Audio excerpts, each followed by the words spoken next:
Muito obrigado, muito boa tarde a todas e a todos. Cumprimento todos aqueles que aqui se encontram, e são muitos.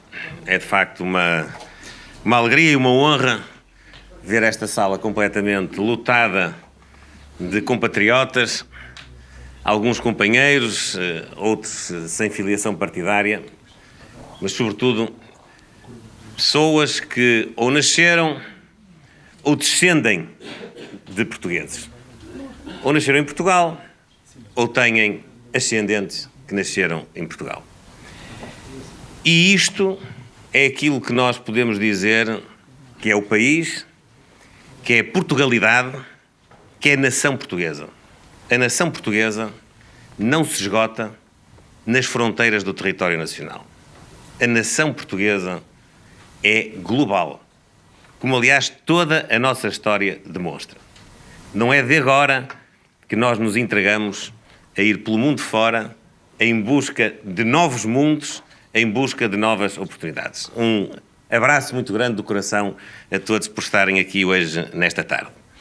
Queria cumprimentar de uma forma especial o José Cesário e o Carlos Gonçalves, que são as pessoas que eu escolhi para poderem coordenar o nosso trabalho político do PSD junto das comunidades portuguesas. Filo pelo reconhecimento que tenho por todo o know-how, toda a experiência, toda a capacidade que eles já demonstram há muitos anos de compreender e de sentir de forma muito próxima aquelas que são as angústias, as necessidades, muitas vezes, os problemas, também as potencialidades, as capacidades e as alegrias daqueles que não vivem em Portugal, mas são portugueses. Eu acho, de facto, que seria, enfim, eu não vou adjetivar com muita carga, seria incompreensível que nós não aproveitássemos esta capacidade que eles dois reúnem pela experiência que acumularam ao longo dos últimos anos em funções, seja no Parlamento, seja no Governo, seja no PSD. Quero também cumprimentar o nosso presidente dos autarcas portugueses aqui em França, da Associação dos Autarcas Portugueses, e o nosso presidente da secção de Paris, que não tem jeito para discurso, diz ele, mas tem jeito para dizer o que é importante, e ele foi curto, direto, e eu só posso agradecer-lhe também muito, muito penhoradamente as palavras que me deixou, que me dirigiu, e que são uma forma também de me motivar ainda mais, de me dar ainda mais estímulo e alento para levar este projeto por diante. E este projeto não vai acabar no dia em que nós vamos ganhar as eleições legislativas e em que eu serei investido Primeiro-Ministro de Portugal. Esse será o primeiro dia daquilo que verdadeiramente importa, que é governar bem Portugal. Governar bem o nosso país e a nossa comunidade a pensar nas pessoas. Eu não vou estar a perder muito tempo a descrever-vos o que é hoje Portugal. Acho que vocês têm suficiente apego à nossa terra e ao nosso país para saberem o que é que se lá passa. Mas, sinteticamente, nós hoje temos um país que tira quase tudo daquilo que as pessoas são capazes de criar, daquilo que as pessoas são capazes de gerar em consequência do seu esforço de trabalho, e tira quase tudo aquilo que as empresas também são capazes de criar, são capazes de produzir. Nós temos uma carga fiscal em Portugal que é elevadíssima. É a maior de sempre. Desde que os socialistas foram para o governo, todos os anos, eles são os campeões. Eles batem recorde em cima de recorde. O ano passado, conseguimos pagar de impostos mais 9 mil milhões de euros do que aquilo que tínhamos pago em 2021. E mais 5.500 milhões de euros do que aquilo que o próprio governo do Partido Socialista estimava que fosse cobrado em termos de impostos. Isso por si já é um mau sinal. Mas até podia ser uma boa notícia. Se os impostos que nós damos ao Estado, que nós entregamos ao Estado, fossem depois retornados em melhores serviços públicos, em maior qualidade de vida, em mais bem-estar, em mais resposta do Serviço Nacional de Saúde, em mais resposta do Serviço Nacional de Educação, em mais estímulos e oportunidades e oferta na habitação, em mais políticas públicas geradoras de bem-estar, na cultura, no desporto. Mas não, infelizmente, ao mesmo tempo que nós damos os impostos no máximo, nós temos os serviços no mínimo. Todas estas respostas ficam aquém daquilo que é desejável. E por isso é que não vale a pena andarmos a brincar com números. Vamos à realidade. A vida das pessoas hoje está muito difícil. A vida das pessoas hoje vai ao ponto de muita gente não ter dinheiro para pagar coisas essenciais, como a alimentação, como a energia, o gás, a eletricidade, os combustíveis, a renda da casa, a prestação do crédito à habitação. Não é por acaso que nós estamos cada vez mais no fundo da tabela do rendimento por habitante da União Europeia. Esta semana soubemos, fomos ultrapassados pela Estónia, pela Letónia, a Roménia está a um pequenino passo de o fazer também. E o que eram esses países, não vamos muito longe, há 8 anos atrás. O que eram esses países no dia em que o Dr. António Costa foi nomeado e investido na função de Primeiro-Ministro. Vão ver o que é que foi o aumento de qualidade de vida, de bem-estar e também o crescimento da economia desses países nos últimos 8 anos e comparem-no com Portugal. E vão chegar à conclusão que os países da União Europeia que recebem fundos de coesão como nós estão a crescer 3, 4, 5 vezes mais do que nós todos os anos. E é por isso que, infelizmente, os nossos concidadãos que vivem em Portugal estão muito limitados e confrontados com uma realidade que é ganharem ou o salário mínimo nacional ou muito pouco acima do salário mínimo nacional. Para já não falar naqueles que ficam abaixo disso. Nós temos 1.900.000 portugueses que têm um rendimento inferior a 554 euros. 1.900.000 em 10 milhões. E se tirássemos as prestações que o Estado dá, o rendimento social de inserção, prestações sociais, eram 4.400.000 portugueses que tinham um rendimento de menos de 554 euros. Portanto, vejam bem, 1.900.000 não chega a esse valor. Sem prestações sociais, 4.400.000. E aqueles que estão no ativo, mais de 1 milhão, ou à volta disso, ganham o salário mínimo nacional. E depois, nos 200, 300 euros acima do salário mínimo, estão mais 1,5 milhão, 2 milhões de pessoas. Nós estamos a falar de 70% dos portugueses que residem em Portugal. Dirão, porque é que eu comecei por aqui? Eu comecei por aqui porque, infelizmente, eu já vou falar das comunidades, infelizmente, hoje, ao contrário daquilo que aconteceu com muita gente que está aqui, ao contrário daquilo que aconteceu com alguns que já nasceram aqui, infelizmente, nesta altura, a nossa imigração é mesmo por este constrangimento, numa altura em que nós temos, ou devíamos ter, um nível de oportunidades bem maior do que nos anos 60 ou nos anos 70, quando muitos de vós tiveram necessidade de vir à procura de uma resposta que não encontravam lá. Hoje, quem imigra, como vocês sabem, são pessoas qualificadas. São pessoas em quem nós investimos a nossa escola, a nossa universidade. Nós andamos a gastar os nossos recursos a qualificá-los. E depois, são outros países que acabam por usufruir o investimento que nós fazemos no capital humano, que é o maior capital que uma comunidade pode ter e que uma nação pode ter. Dito isto, o que é que eu vos quero dizer? Eu quero dizer-vos que nós estamos a preparar o nosso partido para sermos governo e não nos limitarmos a estar a corrigir as asneiras do Partido Socialista. Desde 1995, depois daqueles 10 fabulosos anos de desenvolvimento que o professor Cavaco Silva, enquanto Primeiro-Ministro, levou a Portugal e a toda a comunidade portuguesa, o Partido Socialista já leva 21 anos de governo e nós 7. As 2 vezes que nós fomos governar foi depois do pântano do engenheiro Guterres e depois da bancarrota do engenheiro Sócrates.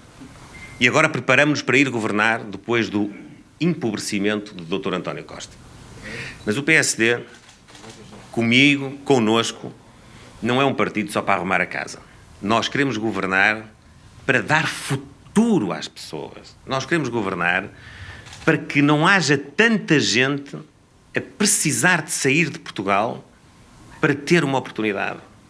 Até porque nós estamos com um problema gravíssimo. Nós, nas próximas décadas, vamos perder 20 a 25% da nossa população. Nós precisamos de todos. Precisamos de quem lá está, e agora vou falar para vocês. E precisamos de vocês também. Precisamos muito de vocês. Mais do que nunca.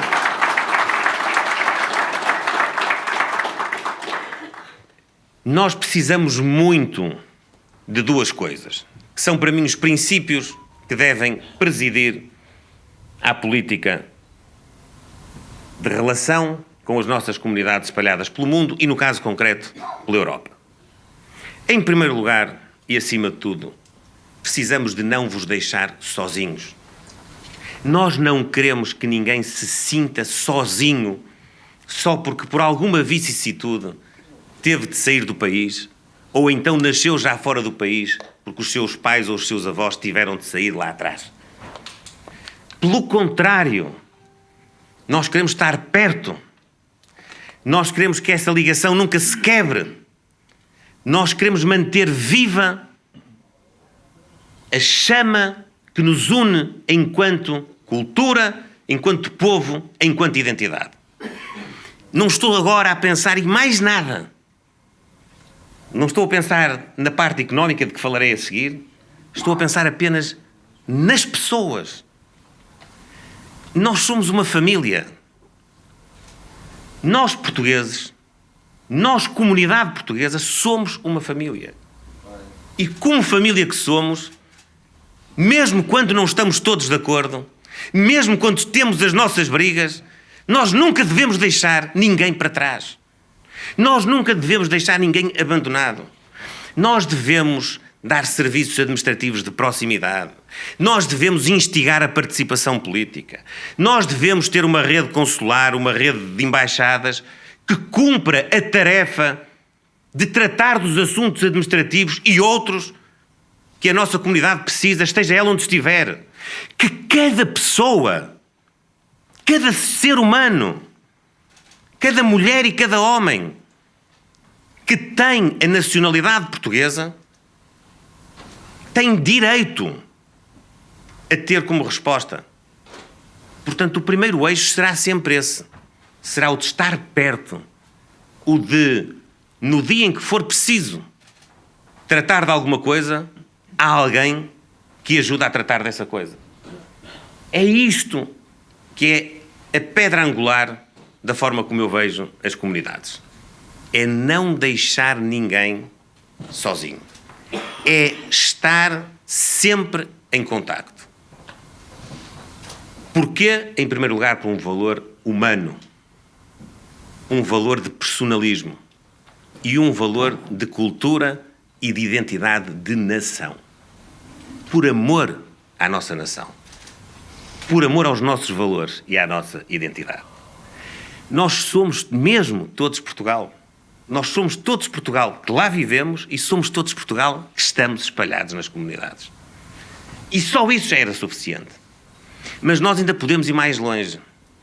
Porque atrás disso, atrás da preservação da nossa língua, atrás da preservação das nossas tradições, atrás desta cultura de não perdermos as raízes, de nos sentirmos familiares todos uns dos outros, atrás disso, há também condições para nós podermos ir mais longe na interação uns com os outros.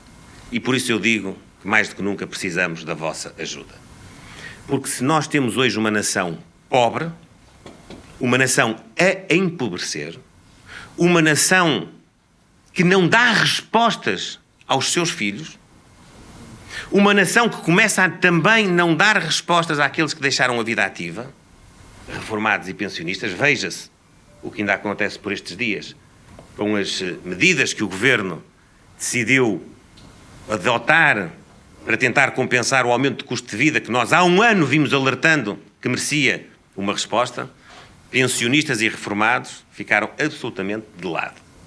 Como já tinham ficado quando o Primeiro-Ministro, depois de prometer que não ia tocar no aumento automático das pensões que a lei previa, depois de ter dito de forma absolutamente inequívoca que iria cumprir a lei, tirou 1.000 milhões de euros ao sistema de pensões.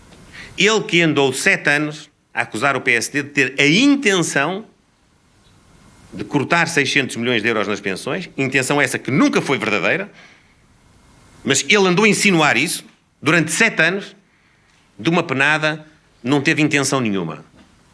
Cortou 1.000 milhões de euros. E agora tornou-se a esquecer dos reformados e dos pensionistas. Mas, dizia-vos eu, é nossa responsabilidade, enquanto partido, reerguermos o país. Vocês são a melhor demonstração de que nós somos capazes. Está aqui tanta gente que tem sucesso nos seus projetos de vida. Está aqui tanta gente que mesmo a milhares de quilómetros de casa se integrou, se desenvolveu, se requalificou, venceu. A nossa comunidade é feita de vencedores. É feita de gente que saiu quase sem nada, muitas vezes mesmo sem nada, e do nada fizeram projetos de felicidade, projetos de realização. Projetos hoje a vários níveis, artístico, empresarial, de grande sucesso. Portanto, nós somos capazes. Vocês são os primeiros a ter que reconhecer que nós, portugueses, somos capazes de fazer bem, tão bem, melhor do que aquilo que os outros fazem. Ter 8.000 autarcas de origem portuguesa é, de facto, notável. Num país como a França. É notável. Significa que, em primeiro lugar, a própria comunidade que acolheu os nossos imigrantes reconhece o valor intrínseco das nossas gentes, as nossas competências. Porque senão vocês não... Aqui não há nomeações, há eleições.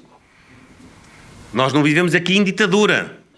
É preciso ter lá as cruzinhas para as pessoas serem eleitas. Foram escolhidos. Foram escrutinados. 8.000. É obra. É uma grande rede que será uma estupidez não ser aproveitada. Se o Governo da República Portuguesa não aproveitar toda a comunidade, e então, particularmente, estes 8.000 autarcas, de facto, está muito distraído. Estes 8.000 autarcas devem, naturalmente, servir as suas comunidades, independentemente das origens das pessoas, mas são uma ajuda grande à comunidade de onde provém. É óbvio que os portugueses estão muito mais seguros se no poder municipal houver gente de grande proximidade. Mas são também uma oportunidade para poder, e aqui eu quero acentuar esta nota, para poder ajudar o país a criar mais riqueza. Nós temos de criar mais riqueza em Portugal. Um país com tanta gente no limiar da pobreza. Um país com tanta gente a ganhar o salário mínimo nacional. Um país com tantos jovens licenciados, mestrados, doutorados, a ir para o estrangeiro por o seu conhecimento que adquiriu com esforço ao serviço de outros países. Um país onde praticamente metade da população ganha o salário mínimo ou pouco mais. Não é um país com futuro. Não é um país com futuro. Um país que está, desde que entrou na União Europeia, sempre de mão estendida. Sempre, desculpem-me a expressão, mas eu gosto de falar de forma simples. Às vezes eu sei que não consigo, mas eu gosto de falar de forma simples. um país que está sempre a pedinchar, não é um país que tem futuro. Eu acho que Portugal tem de ter como objetivo ser um contribuinte líquido da União Europeia. Nós, portugueses,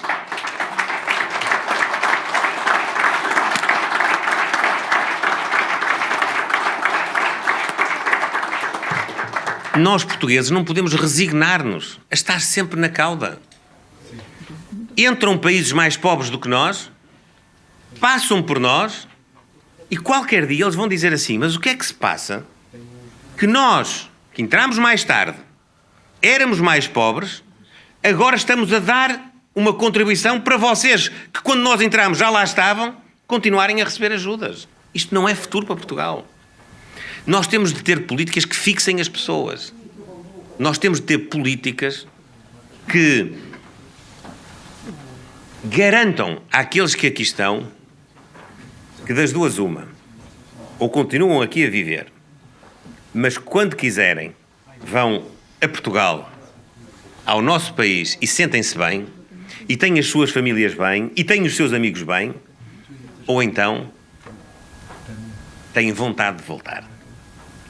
E eu quero dizer-vos, o meu sonho, eu sei que às vezes é um bocadinho polémico dizer isto, nomeadamente àqueles que estão mais integrados e que são autarcas e que estão aqui muito enraizados, mas o meu sonho é que todos possam voltar a Portugal.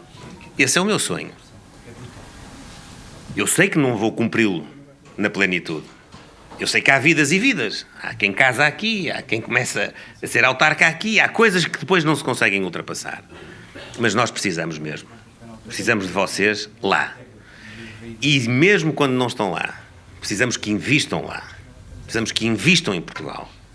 E mesmo quando não têm capacidade de investir, precisamos que arranjem investidores. Eu tenho dito por estes dias, os melhores embaixadores que nós temos são os nossos imigrantes. São os melhores embaixadores que nós podemos ter para captar investimento e, por via disso, criar mais riqueza. E também são os melhores embaixadores para poderem acolher aqui a capacidade de fazer coisas que as nossas empresas e as nossas instituições têm em Portugal. Portanto, a verdadeira diplomacia económica que nós implementamos e que nós estimulamos no governo, nas nossas embaixadas, nos nossos consulados, é apenas o primeiro instrumento. Porque a grande diplomacia económica é aquela que as senhoras e os senhores são capazes de fazer. Seja de abrirem aqui as portas do mercado às empresas portuguesas, seja abrirem as portas de Portugal às empresas estrangeiras para irem investir e produzir no nosso país. E se nós não fizermos isto nos próximos anos, nós não vamos criar riqueza. E se nós não criarmos riqueza, as pessoas não vão ter rendimento. O Serviço Nacional de Saúde não vai ter instrumentos para cobrir as necessidades das pessoas. A educação não vai criar a igualdade de oportunidades. O país fica mais envelhecido e fica com uma população ativa mais diminuída. E por isso ficará sempre na dependência da solidariedade dos outros. Eu não quero um Portugal dependente. O país todo, vocês que estão cá fora e nós que estamos lá, nós como país, todos, com os mesmos direitos e com os mesmos deveres, cada um na sua circunstância, acho que temos a obrigação de lutar por um Portugal independente verdadeiramente. Portugal é hoje uma nação demasiado dependente. E isso, sinceramente, não é motivo de grande orgulho. Nas comunidades, para terminar, a história fala por si. A história da interação, a história da proximidade, a história do respeito, a história dos passos decisivos, isto também não é só conversa, os passos decisivos para haver uma rede consular mais eficiente, para haver participação política, foi sempre pela nossa mão. E continua a ser. E continua a ser. É preciso desafiar o Partido Socialista. Ainda por cima, na Europa, tem 100% dos deputados no Parlamento. Uma coisa que não só me entristece como me envergonha, enquanto Presidente do PSD, eu não me conformo enquanto nós não recuperarmos uma representação das nossas comunidades no Círculo da Europa, na Assembleia da República.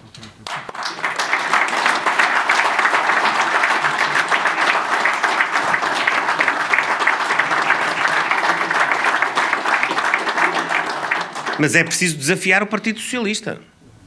É preciso desafiar. Quer valorizar o Conselho das Comunidades Portuguesas ou não quer? Nós apresentámos um projeto.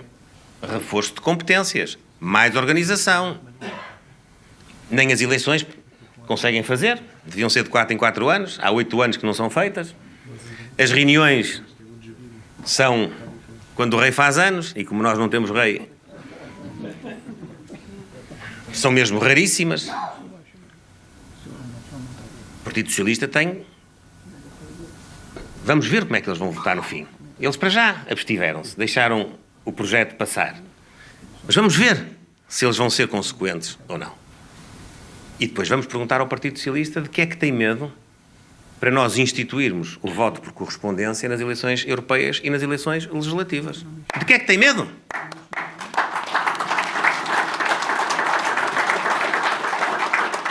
Eu fico até um bocadinho surpreendido, porque eu não sei o que é que o Secretário de Estado das Comunidades, o Ministro dos Negócios Estrangeiros ou o Primeiro-Ministro vos dizem quando vêm cá. Sinceramente. Claro que eles dizem que vocês são muito importantes. Claro que eles dizem que vos têm no coração. E todos aqueles discursos inflamados que nós sabemos que há muita gente a fazer. Mas é assim. Então, mas se é assim, então porquê bloquear um exercício capaz do direito de voto em eleições de circunscrição ou nacional ou para a Assembleia da República? Porquê? O Partido Socialista fala muitas vezes, apresenta muitos PowerPoints das ideias, mas depois concretiza muito pouco. Muito pouco. Nós pusemos no nosso projeto de revisão constitucional a lei eleitoral, já nem é só pensar nas comunidades, é pensar em toda a comunidade, incluindo aquela que vive no território nacional. A possibilidade de desenvolvermos o voto eletrónico em mobilidade. Com certeza que tem que ser um voto fiável, fidedigno, com certeza. Ninguém quer ninguém a votar por ninguém. Temos de ter a certeza de que a tecnologia nos garante essa fiabilidade. Agora, pura e simplesmente ignorar isso, ignorar uma experiência piloto nas comunidades, agora nas eleições europeias, porquê? Estão com medo de quê? Onde é que valorizam as pessoas? Onde é que valorizam a comunidade? Eu espero, sinceramente, que aqueles que mereceram a confiança das pessoas, porque há uma coisa que nós não podemos deixar também de dizer, eu sou muito direto nestas coisas. Eles elegeram os 2 deputados do Círculo da Europa. Porquê? Porque as pessoas votaram neles. A verdade é esta. Alguma coisa aconteceu. Ou eles foram muito melhores e, portanto, geraram muito mais confiança, ou nós fomos muito piores e não conseguimos gerar a confiança suficiente para ter representação. A verdade é que eles têm esse instrumento. Então, ao menos, honrem a confiança que receberam. É como a maioria absoluta no Parlamento. O PS tem maioria absoluta porque ganhou as eleições, porque as pessoas votaram círculo a círculo e eles elegeram mais de metade dos deputados. Então, honrem a confiança que receberam. Porque no dia em que não honrarem, nesse dia, o que eles merecem é sair do governo. E no dia em que não honrarem a confiança que mereceram para eleger os 2 deputados no Círculo da Europa, o que merecem é deixar de ter deputados no Círculo da Europa. É isto que nós temos de fazer na confrontação democrática com os nossos concidadãos e é isto que eu vos peço, vocês possam também ajudar-nos a fazer. Eu estou hoje aqui em Paris com redobrado gosto, com estruturas de vários pontos da Europa e também com as nossas estruturas aqui mais próximas, em mais uma etapa deste programa Sentir Portugal. Já aqui alguém recordou. Eu, no último congresso do PSD, depois de ter sido eleito, comprometi-me a passar uma semana por mês em cada distrito do país. Já estive em 6. E comprometi-me também a estar uma semana nas comunidades, quer da Europa, quer de fora da Europa. Essa é um bocadinho mais difícil de organizar numa semana, se calhar vai ter que ser com outro modelo. Mas nesta semana nós vamos estar em 5 países. Ainda nos faltam alguns, mas já é uma boa parte, com este objetivo: sentir Portugal. Sentir em toda a plenitude do verbo. Sentir de sentimento, sentir de auscultação, de percepção, de percebermos aquilo que é o pulsar da vida de cada um de vós. Foi por isso que eu aqui estive com todo o gosto e vou continuar. É por isso que eu vos agradeço. E é com este sentimento que também vos quero mais uma vez interpelar para que me ajudem. Não é só o PSD. O PSD é um instrumento aqui. Eu gosto muito do PSD, é o meu partido. Acho que toda a gente percebe isso. Mas o PSD é só um instrumento. O que é preciso mesmo é governar. E governar bem. E governar para as pessoas. E governar a pensar nas pessoas. E resolver o problema das pessoas. E dar a oportunidade de cada um poder fazer aquilo que quer das suas vidas. E não obrigar as pessoas a serem diferentes só porque nasceram em sítios diferentes ou porque são provindas de famílias de condição económica diferente. O nosso projeto é governar bem. E para governar bem é preciso conhecer bem. E para conhecer bem é preciso estarmos uns com os outros. É preciso falarmos uns com os outros. Eu já hoje dei aqui o meu contacto pessoal a quem me o pediu. Eu não tenho medo de falar com as pessoas. Eu não tenho medo de estar com as pessoas. Eu tenho interesse em ouvi-las. Tenho interesse em estar com elas. E é com este espírito e sentido de proximidade que nós vamos voltar a governar Portugal e vamos governar bem Portugal. Muito obrigado a todos e bom trabalho, boas